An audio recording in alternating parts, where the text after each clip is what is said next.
craziest things we learned from Born Trump. In 2018, political tell-all books are publishing faster than most readers can keep up. Michael Wolff's Fire and Fury roared out of the gate in January, inciting a flurry of missives about President Trump and his associates. Next on the docket is Born Trump, Inside America's First Family, a dishy inside look at the COPOTUS, that is, the children of POTUS. The book comes from Emily Jane Fox, a reporter for Vanity Fair's The Hive, who spent the better part of a year following Ivanka Trump and her siblings before signing a highly anticipated book deal. Fox spoke to more than 150 of the elder Trump children's friends, business associates, and former classmates to put together an intimate portrait of the people America thought they knew. The result is both entertaining and eye-opening, serving up never-before-heard stories on everything from the Trump kids' college fraternity hijinks to a massive blowout fight on the top of Aspen Mountain that could only be described as Housewives-ian. You can purchase a copy here, and study up on everything you should know below. This is a narrative that has been told countless times, but Born Trump reiterates it from the point of view of the Trump children and everything they had planned for November 9, 2016, which of course had to be thrown out the window. Ivanka Trump had planned on getting back to work at her fashion brand the next day.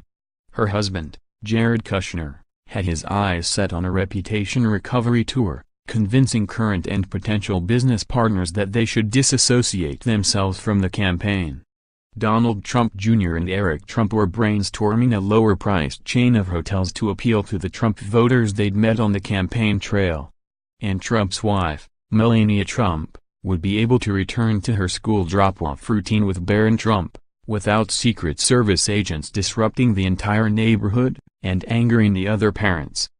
When Trump's eldest daughter sold her book to Portfolio, the publisher signed on believing it would be marketing a liberal-leaning C-list celebrity version of a career book. None of the executives at the company had any inkling that her father would make it past the status of a fringe candidate, much less that Ivanka would become a member of his administration.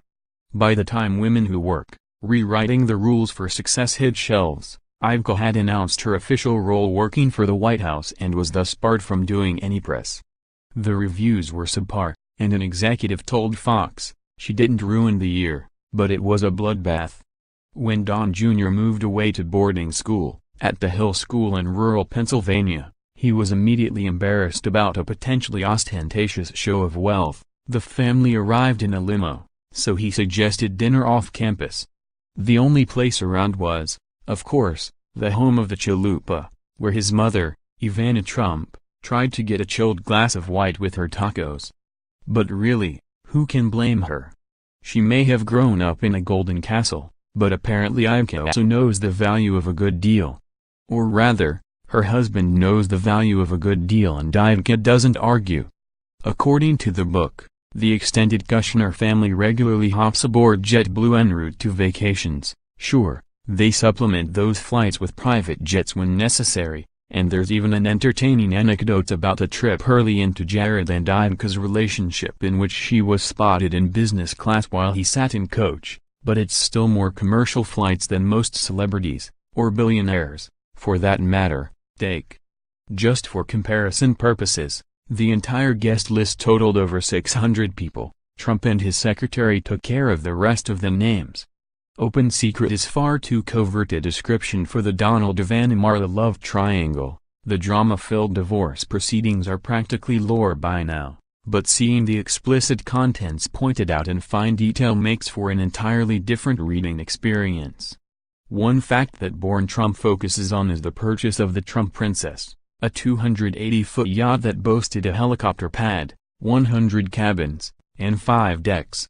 The future POTUS purchased it ostensibly to have some place to house his then-mistress. According to Fox, Maples spent much of the summer of 1989 aboard the yacht, leaving only when Ivanka was due to fly in. The Trumps, like many moneyed families, were regulars in Aspen, and over the 1989 holiday season the group was a little bit bigger than usual. As Fox tells it, Ivana and the kids were staying at a local luxury hotel, and Marla was staying at a nearby apartment building. According to many bystanders, Everything came to a head during an upper-ski session at a hotspot bar, with Marla and Ivana confronting each other in front of the crowds, yelling included. Through all the interviews of Ivka's close associates, one theme runs rampant in Born Trump: her preternatural ability to spin a message, an eye for business opportunities, and a high level of comfort in the spotlight. All of which seem to point toward the biggest job in town. Those quoted, anonymously, of course, in the book all saw her move to Washington, D.C., as a sign of the inevitable future. Anyone reading Born Trump will quickly come to the same realization that Fox did: the Trumps were basically absentee parents.